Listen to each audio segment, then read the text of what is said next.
structure have three parts: cooler, thin outer layer called crust, hot middle portion called mantle, and the hottest inner portion called core.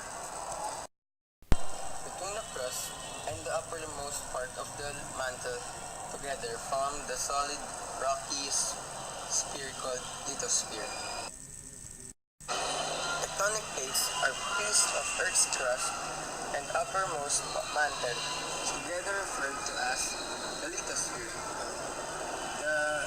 The plates are around 100 kilometers thick and consist of two principal types of material: oceanic crust and continental crust.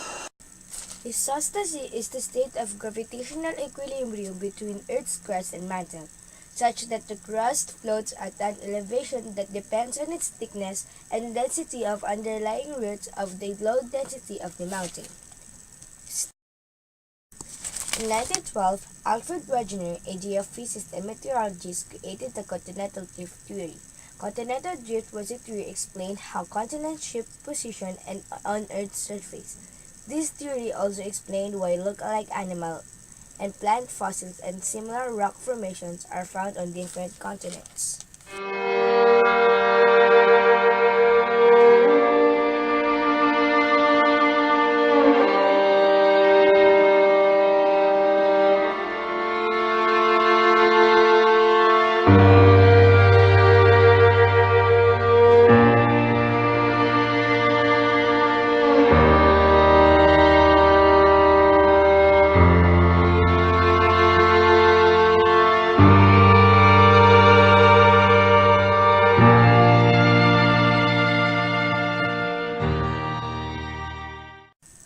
An earthquake, also known as quake, tremor, or trembler, is the perturbable shaking of the surface of the earth, which can be violent enough to destroy major buildings and kill thousands of people.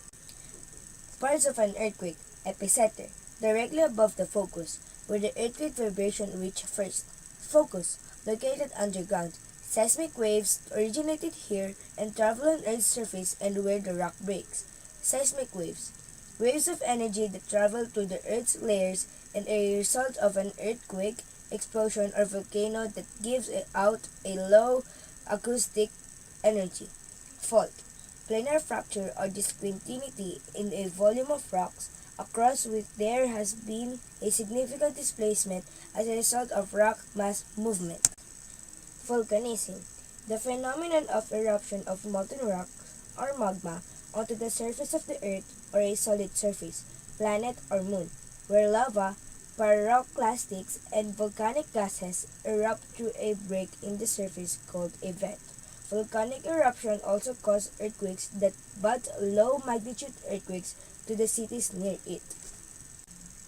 Faults are fractures in Earth's crust where rocks on either side of the crack have slid past each other. Sometimes the cracks are tiny as hair with barely noticeable movement between the rock's layer. Parts of a fault. Fault plane, planar surface along where there is slip during an earthquake. Hanging wall, the block of rock above the fault plane. Footwall, the block below the fault plane. Diastrophism, the deformation of the Earth's crust and more especially to folding and faulting. Diastrophism can be considered part of geotectonics. Diastrophism comes from the Greek word meaning a twist. All the process that move, elevate, or build up portions of the earth comes under diastrophism. Kinds of fault. A. Deep slip fault involves vertical movement of blocks of rocks. Under deep slip faults, there are two types of fault. Number 1. Normal fault, when hanging wall involves down relative to the footwall, formed when the crust is stretched apart. Number 2. Reverse fault, the hanging wall moves up relative to the footwall, formed when the crust is compressed. B. Strike-slip fault, involves horizontal movements of blocks of rocks. Under strike-slip fault, there are two types of fault. Number 1. Right lateral strike-slip fault, a sideways movement to the right. Number 2. Left lateral strike-slip fault, a sideways movement to the left. Seismic waves. Vibrations of the Earth caused by sudden release of energy stored in rocks by moving tectonic plates. First type of seismic waves, body waves, the vibrations that travel through the interior of Earth. Under body waves, there are two types of waves. A. P waves are primary waves and B. S waves are secondary waves. A. P waves pushes rocks in the direction they are traveling. They travel in all states of matter. B. S waves, or they call it as shear waves, displaces the rocks at right angle of the direction they are traveling. They cannot pass through fluids. The second type of seismic waves is the surface waves, the vibrations that travel at the surface of the earth, mantle, or core. Under surface waves, there are two types of waves, A. Rayleigh waves and B. Love waves. A. Rayleigh waves shake the ground up and down. B. Love waves shake the ground side to side. Tools and skills used for an earthquake.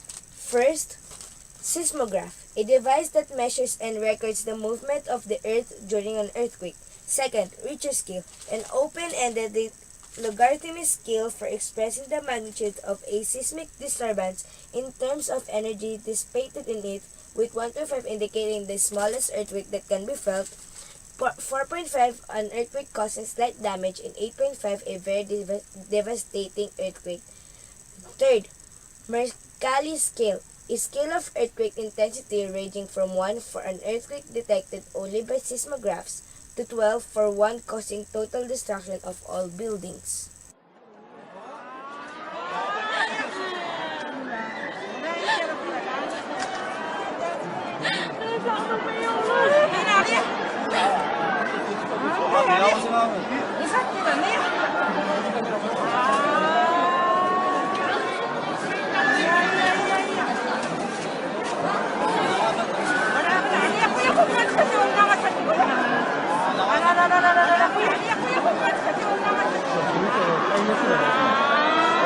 저가 못 되게 해봤다.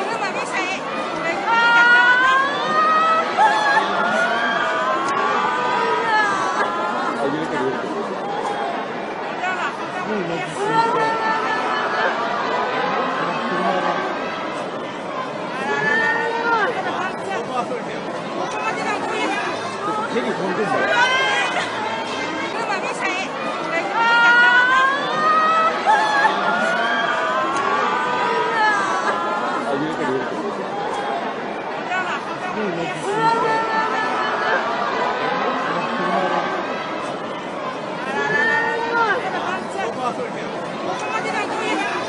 되게 좋은데. 젓가락 같은 거. 우와, 어떠한데? 나 이거 보겠어.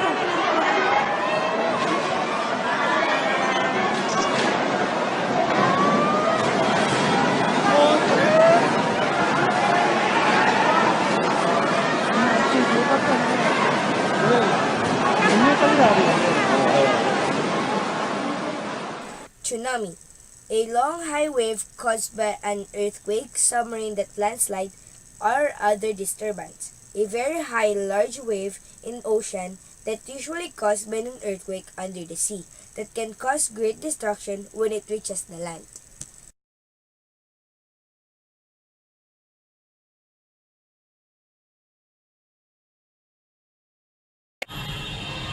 Let's try not to have a minute at the beginning.